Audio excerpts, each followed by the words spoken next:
Salam kerahiman. Hari ini temanya menyenangkan Yesus.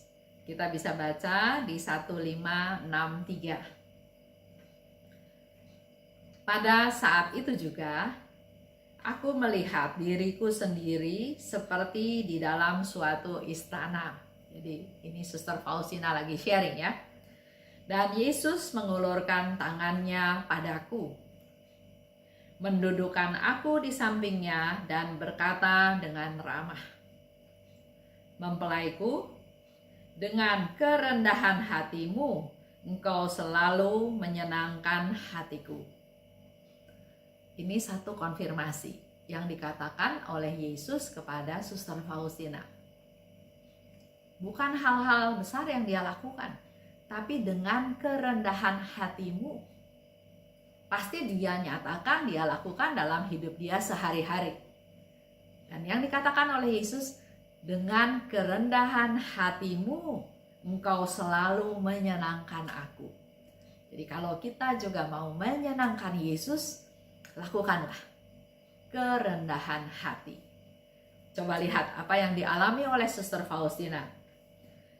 Dia melihat dirinya ada di dalam istana, Yesus mengulurkan tangan dan mendudukkan aku di sampingnya. Itu semua dialami oleh Suster Faustina karena kerendahan hati yang dia lakukan. Dan itu menyenangkan Yesus. Kepapaan yang paling besar pun tidak akan menghalangi aku untuk menyatukan diriku dengan suatu jiwa. Yesus katakan, baik kepada Suster Faustina juga kepada kita semua. Kita yang tidak berdaya, kita yang papa, kita yang gak punya apa-apa, kita yang berdosa. Tapi kepapaan kita tidak menghalangi Tuhan Yesus untuk menyatukan diri dengan suatu jiwa. Sebaliknya, di mana ada kesombongan, di situ aku tidak ada. Yesus dengan sangat jelas berkata hal tersebut buat kita semua. Kalau kita sombong, pasti Tuhan gak ada.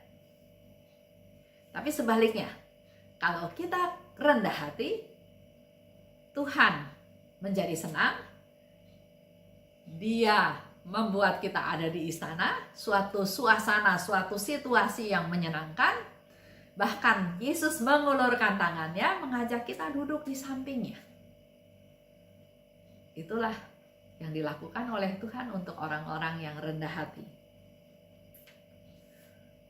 Mari kita sama-sama berusaha terus untuk menjadi orang-orang yang rendah hati. Karena dengan rendah hati, satu, kita menyenangkan Tuhan. Dua, kerendahan hati yang kita lakukan bukan menurut saya. Sering ya orang bilang, saya sudah rendah hati. Saya sudah rendah hati. Tapi kerendahan hati yang dimaksud di sini adalah kerendahan hati dari kacamata Tuhan. Karena dikatakan oleh Yesus, dengan kerendahan hatimu, engkau selalu menyenangkan aku.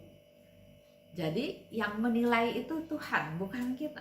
Kita sering katakan, saya sudah rendah hati, saya sudah mengalah, saya sudah tidak mempersoalkan masalah yang ada, saya sudah rendah hati. Tapi apakah betul rendah hati?